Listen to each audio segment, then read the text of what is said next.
Good morning, student. Welcome to the class. So, student, today's topic is open source software. Last class we had discussed little about this, so we'll discuss all the paragraphs it is given here today. Open source software are software with source code that anyone can inspect, modify, and enhance it. So, source code is a code computer program can manipulate to change how the piece of software a program or a application work.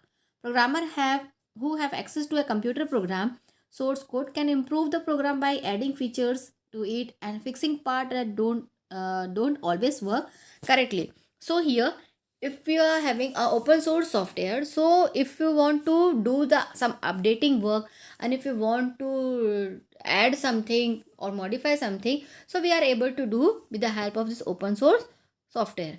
By placing an open source license on a original work, a person or organization agrees to make the program code available to the public. So if you are making the open source, so you have to open source license version, so you have to make the code available in the available to the public, allow anyone to modify, enhance, or re-engineer a program code, allow the creation of derived work, allow the program to be utilized for any purpose or the user wishes. So here some are the examples of open source software.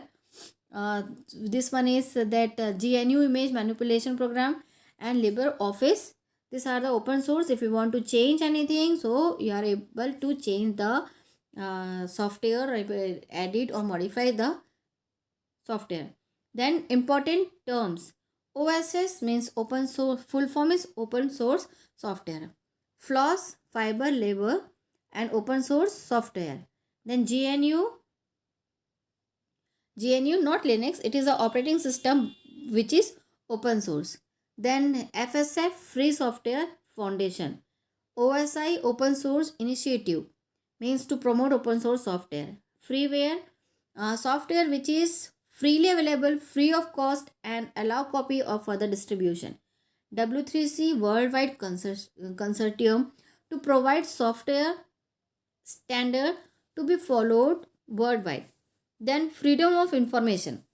Freedom of information was established for transparency, government accountability, education, and general public protection against mismanagement and corruption.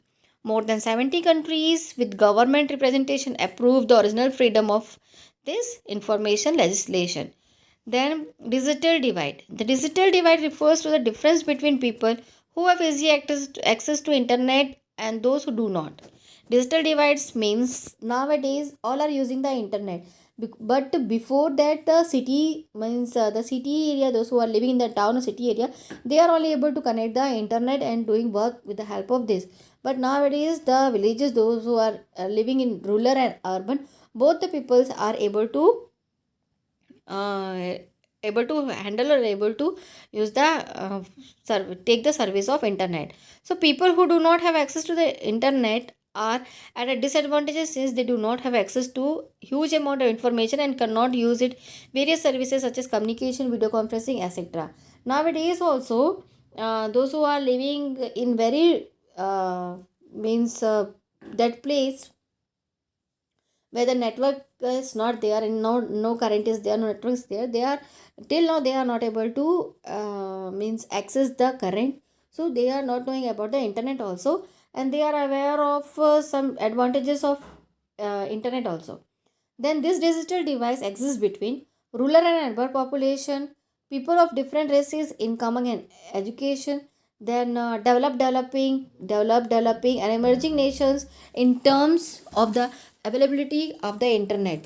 So in recent times, however, the digital divide may be shrinking with cheaper mobile device and better the cheaper network coverage. So netiquette refers to the rules that people should follow while communicating and interacting on the internet. Netiquette is a code of good behaviors on the internet. So there is the ethic while using the internet, and that ethic you have to follow the rules also, and you have to know while using the internet which is the right one and which is the wrong. So first of all you have to know about the ethics, and then after that you have to use the internet. So it is given here, netiquette is a good code of behavior on the internet. This includes several aspects of the internet such as email, social media, online chat, web forums, website comments, multiplayer gamings, and other types of online communications. So here it teaches us how to talk with others, how to send the emails, how to do chat or video call chat with the other people. Like this it teaches us. So given here the some good examples of netiquette is: never type using only capital letters, it is like shouting online. If you are chatting with anyone and if you are only typing your line, your sentence, so only a uppercase only, so it sounds as a shout, it sounds as shouting online. Then avoid making offense of rude comment online. Don't post private or embarrassing images on comments. So if you are sending some private messages or private images, so it is not good for anyone. So respect other privacy by not sharing personal information, photos, videos that another person may not want published online. It means you are chatting with your friends and then he or she wants to share something with you, and he or she said that no need to disclose these pictures or these videos to anyone, and if you had shared with other people, so it is not good for anyone. It is a unethical way that you are using the internet. Never spam other by sending large amount of unsolicited animals emails. So no need to send any emails also without any work. Don't troll people in web forums or website comments by repeatedly nagging or annoying them. Don't paralyze don't plagiarize, sorry student, don't plagiarize. When you borrow something from someone, give them the credit, give the site when you have got your information. It means, suppose if you are asking help from anyone, then you have to give credit to them also. Then don't steal those photograph uh,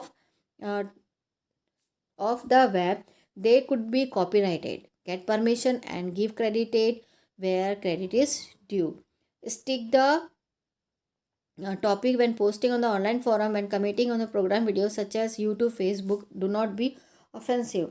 Then verify facts before reposting. So if you are posting anything, so you have to first verify it and then post. Avoid overuse of emotions in your message and post. So emotions, you are using emoticons, so no need to use this type, or no need to overuse this emoticons while chatting with anyone. Then thank others who help you online. So someone is helping you online, so you have to thank that people. Then come to the netiquette. Netiquette refers to the rules that people should follow while communicating and interacting on the internet. Netiquette is a code of good behavior on the internet. This includes several aspects of the internet such as email, social media, online chat, web forum, website comments, multiplayer gaming, and other types of online communications. So here given are some examples on etiquette. Never type using any capital letter. It is given here. I think I repeated this. No. It is the same as this which I had explained earlier. Never type using any capital letters. It is a shorting online. Avoid making offensive of rude online. Don't post private and embarrassing images. Also, then respect other privacy. Never spam other by sending the large amount of slightly. Then don't plagiarize. Don't steal those photographs of the web. They could not copy it. Get permission and then credit to the credit due. Like this, these are the or means examples for good netiquette. So then here let's recapitulate this also. Children, you have to um, learn and read first and then learn. Then this chapter is completed. This chapter's question answer is there in the book. Otherwise I will give the question answers PDF. So you write and prepare all the notes, and this chapter will come in your post midterm examination. Thank you.